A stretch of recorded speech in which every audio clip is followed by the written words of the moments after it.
Broader point, Sean, which Paul Ryan said today, I think it's regrettable that there was some confusion on the rollout of this. The House Speaker saying that. What do you say to Republicans who argue that this is a part of a broader issue with the president not enacting this policy smoothly? Well, first of all, I think we've addressed that. That we could have either telegraphed this days in advance, in which people could have gotten on planes and come over here, which would have undermined the exact nature of what this sought to prevent. Or we could have done it in a way that inconvenienced some folks for a little while. Can I answer the question? No. I do. There's clearly some confusion, but I think part of it, your network was one of the people that just hours ago told people that General Kelly was unaware of what's going on, and then moments later, he gets on air saying, here's how many times I can brief. So, if, I mean, with all due respect, I think you have been part of the confusion. You have helped cause this. Despite claims to whatever, you claim that you have sources that tell us, General Kelly stands up and says, this is how many times I've been briefed, this is how many people are involved, and yet you were out there for... I think there was a New York Times report that was cited. Okay, so I apologize that NBC News' reporting is based on the New York Times false reporting. But at the end of how can it be accurate reporting, Glenn, if... Things can be true. Okay, so the Secretary of Homeland Security just stood up. And so you're calling him a liar? He didn't say he saw the specifics. Jonathan, I'm talking to Glenn. I'm talking to... You said that he was... The report in the New York Times said that he was unaware of the ban. Sean, let me ask you a question. Hold on. No, answer the question, because you just called us... A couple of minutes ago, you stood at the podium, and you reiterated something you said yesterday about anyone who doesn't agree in terms of the career bureaucracy should hit the road. I'm paraphrasing.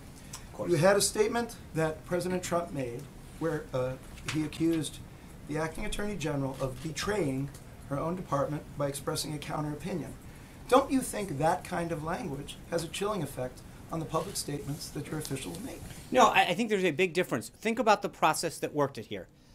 The Department of Justice's Office of Legal Compliance vetted the executive order, sent it back to us saying it was completely compliant. Then the acting attorney general goes out and says, I'm not going to enforce it.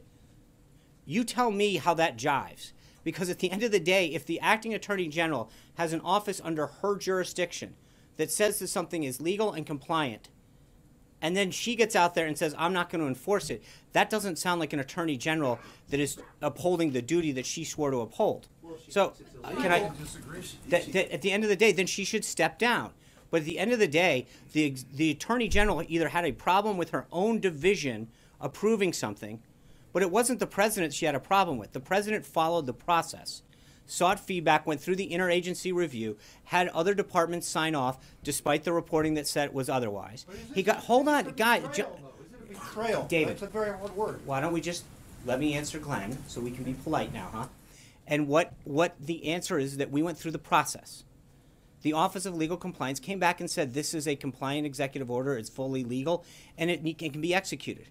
So then for the Attorney General to turn around and say, I'm not going to uphold this lawful executive order is clearly a dereliction of duty, and she should have been removed, and she was.